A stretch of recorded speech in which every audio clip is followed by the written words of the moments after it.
Bismillahirrahmanirrahim. Assalamualaikum warahmatullahi wabarakatuh. Alhamdulillahirabbil alamin. Wassalatu wassalamu ala asyrafil anbiya'i wal mursalin sayyidina Muhammadin wa ala alihi wa sahbihi ajma'in. Rabbi shrah li sadri wa yassir li amri wahlul 'uqdatam min lisani yafqahu qawli. Ma'asyiral muslimin rahimakumullah. Alhamdulillah, puja puji syukur kehadirat Allah Subhanahu wa taala atas segala limpahan rahmat, taufik, hidayah, ridha dan maghfirahnya, sehingga sampai pada hari ini insyaallah 10 terakhir bulan Ramadan, di mana 10 pertama merupakan rahmat kasih sayang Allah, 10 kedua maghfirah ampunan Allah, kemudian 10 terakhir ma'ikukum minannar, pembebasan dari api neraka. Salawat dan salam semoga selalu terlimpahkan hariban dengan bersabda Nabi Muhammad sallallahu alaihi wasallam, semoga kita nantinya di yaumil qiyamah mendapat syafaatnya. Amin ya rabbal alamin. Soiman rahimahullah. Pada kesempatan kali ini saya akan menyampaikan keutamaan memberi makan kepada orang yang berpuasa, keutamaan memberi berbuka puasa. Yang pertama, pahalanya setara dengan orang yang berpuasa. Di dalam sebuah hadis Rasulullah sallallahu alaihi wasallam bersabda, "Man fattara sha'iman kana lahu mislu ajrihi wa annahu la yanqusu min ajri as-sha'im syai'an." Barang siapa yang memberi makan terhadap orang yang berpuasa, yaitu orang yang berbuka puasa, maka pahalanya sama seperti orang yang berpuasa. Luar biasa.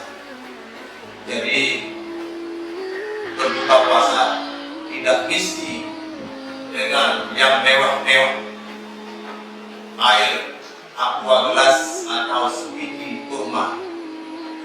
Kita berikan terhadap orang yang berpuasa untuk berbuka, maka pahalanya sama seperti orang yang berpuasa itu. Pahala yang kita dapatkan sama seperti orang yang berpuasa 1 hari itu. Nah, apalagi lebih misalnya, ya ada makanan, ada nasi, ya itu untuk berbuka saja, maka Allah akan memberikan pahala sama seperti orang yang berpuasa menahan lapar dahaga dari pagi sampai berbuka puasa. Itu kalau 1 orang, ya apalagi lebih 10 orang, misalnya 20 orang, aku tidak tahu di masjid atau di musola. Nah, sebanyak itulah kita bisa mengalihkan pahala yang Allah berikan. Kemudian yang kedua, diampuni dosa-dosanya.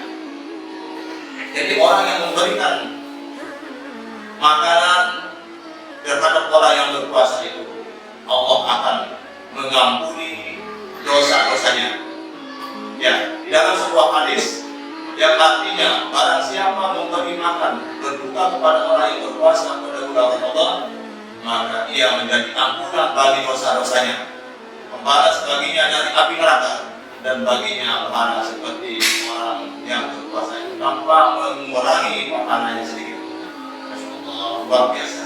Jadi itu merupakan sedekah, karena di dalam hadis lain termasuk golongan orang-orang yang dirindukan surga itu adalah orang-orang yang memberi makan, orang yang memberi berbuka puasa, orang yang memberi makan terhadap fakir, miskin, memberi sedekah. Itu termasuk 3 golongan yang dirindukan surga. Yang pertama, dalil Quran, orang-orang yang senantiasa menyibukkan membaca, berinteraksi dengan Al-Quran. Kemudian yang kedua yang dirindukan surga, menghafizil lisan, orang-orang yang menjaga lidah dari perkataan-perkataan omongan yang tidak berguna, omongan-omongan kosong, yang mengunjing, mengumpat, mencela, mengejek. Kemudian yang ketiga, pemilihan orang-orang yang memberi makan terhadap orang-orang yang lapar, orang-orang yang berpuasa. Jadi kesempatan yang luar biasa yang Allah hadirkan di bulan suci Ramadan ini untuk kita memanfaatkan sebanyak mungkin sedekah apapun itu bentuknya, bukan hanya berupa uang, ya berupa barang. Sekecil apapun Allah akan memberikan nilai dari 10 sampai 700 kali lipat. Ya, itu kuasa Allah, malah lebih. Jadi kita punya rezeki, mari kita titipkan di jalan Allah, kita berikan terhadap orang-orang yang berhak, orang-orang yang lapar, orang-orang yang membutuhkan. Nah, di momentum Ramadan ini sangat-sangat luar biasa. Sedikit apapun yang kita berikan terhadap orang itu akan lebih terasa meringankan beban-beban saudara-saudara kita, terutama sekali anak yatim, fakir miskin dan duafa. Kemudian yang ketiga, pahala yang diberikan kepada orang yang memberikan makan kepada orang yang berpuasa dijanjikan surga. Jadi Allah akan memberikan surga terhadap orang-orang yang senantiasa berbuat baik, ya, memberi makan bagi siapa-siapa yang membutuhkan. Di dalam sebuah hadis dijelaskan, sesungguhnya dari surga itu terdapat kamar-kamar yang mana bagian luarnya terlihat dari bagian dalam dan bagian dalamnya terlihat dari bagian luarnya. Lantas seorang Arab itu berdiri sambil berkata, bagi siapakah kamar-kamar itu ditentukan, wahai Rasulullah? Nabi sallallahu alaihi wasallam menjawab, untuk orang-orang yang benar-benar, yang memberi makan dan senantiasa berpuasa dan sholat pada malam hari di waktu manusia bertidur.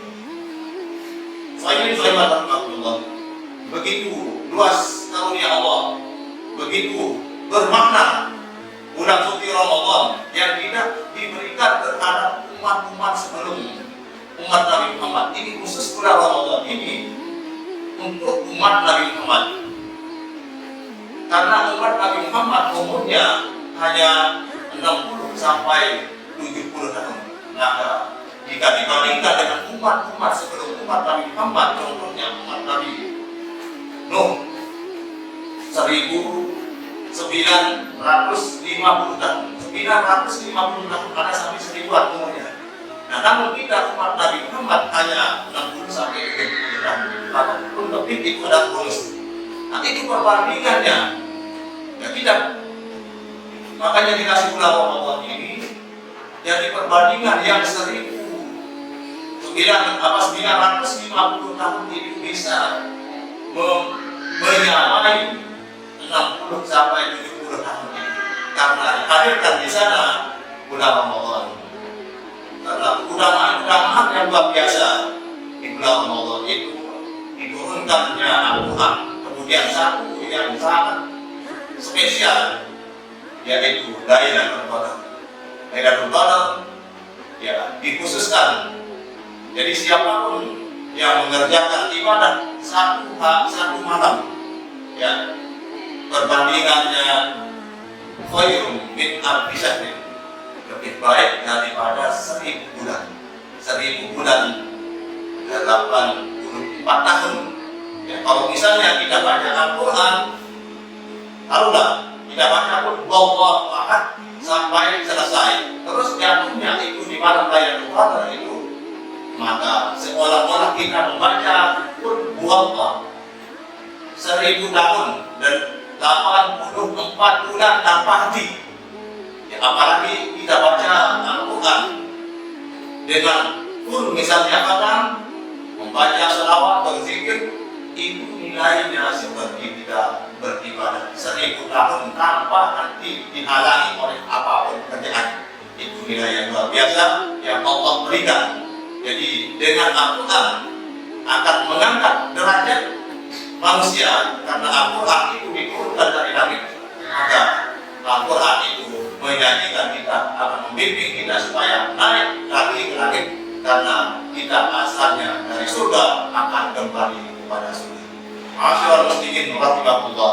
Jadi mudah-mudahan sedikit apa yang saya sampaikan ini bisa menginspirasi kita, bisa memotivasi kita. Hanya tinggal beberapa hari bulan Ramadan akan meninggalkan kita, dan kita di akhir bulan Ramadan ini kita diampuni oleh Allah Subhanahu wa taala dengan bersih dari dosa tanpa berdosa sedikit pun. Amin ya rabbal alamin. Wassalamualaikum warahmatullahi wabarakatuh.